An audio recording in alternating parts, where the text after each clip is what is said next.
Do you suppose that you alone have had this experience? Are you surprised, as if it were a novelty, that after such long travel and so many changes of scene, you have not been able to shake off the gloom and heaviness of your mind? You need a change of soul, rather than a change of climate. Though you may cross vast spaces of sea, and though, as our Virgil remarks, lands and cities are left astern, your faults will follow you whithersoever you travel. Socrates made the same remark to one who complained. He said, "Why do you wonder that globe-trotting does not help you, seeing that you always take yourself with you? The reason which sets you wandering is ever at your heels. What pleasure is there in seeing new lands, or in surveying cities and spots of interest? All your bustle is useless. Do you ask why such flight does not help you? It is because you flee along with yourself. You must lay aside the burdens of the mind. Until you do this, no place will satisfy you. Reflect that your present behavior is like that of the prophetess whom Virgil describes. She is excited and goaded into fury, and contains within herself much inspiration that is not her own. The priestess raves, if haply she may shake the great God from her heart. You wander hither and yon, to rid yourself of the burden that rests upon you, though it becomes more troublesome by reason of your very restlessness. Just as in a ship, the cargo when stationary makes no trouble, but when it shifts to this side or that, it causes the vessel to heel more quickly in the direction where it is settled. Anything you do tells against you, and you hurt yourself by your very unrest, for you are shaking up a sick man. That trouble once removed, all change of scene will become pleasant. Though you may be driven to the uttermost ends of the earth, in whatever corner of a savage land you may find yourself, that place, however forbidding, will be to you a hospitable abode. The person you are matters more than the place to which you go. For that reason, we should not make the mind a bondsman to any one place.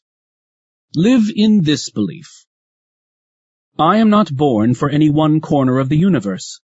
This whole world is my country. If you saw this fact clearly, you would not be surprised at getting no benefit from the fresh scenes to which you roam each time through weariness of the old scenes. For the first would have pleased you in each case, had you believed it wholly yours. As it is, however, you are not journeying, you are drifting and being driven, only exchanging one place for another, although that which you seek, to live well, is found everywhere.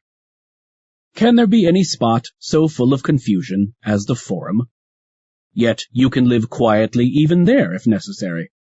Of course, if one were allowed to make one's own arrangements, I should flee far from the very sight and neighborhood of the Forum, for just as pestilential places assail even the strongest constitution, so there are some places which are also unwholesome for a healthy mind which is not yet quite sound, though recovering from its ailment.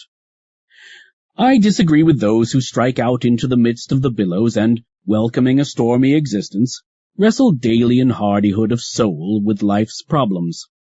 The wise man will endure all that, but will not choose it. He will prefer to be at peace rather than at war. It helps little to have cast out your own faults if you must quarrel with those of others.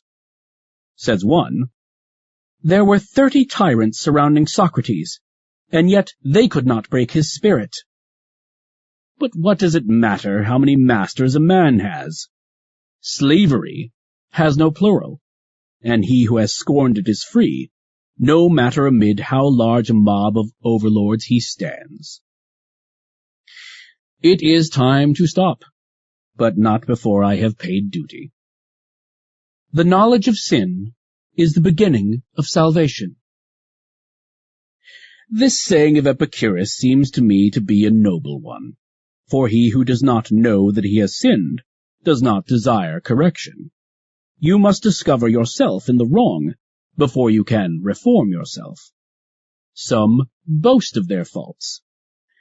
Do you think that the man has any thought of mending his ways who counts over his vices as if they were virtues? Therefore, as far as possible, prove yourself guilty, hunt up charges against yourself, play the part, first of accuser, then of judge, last of intercessor. At times, be harsh with yourself. Farewell.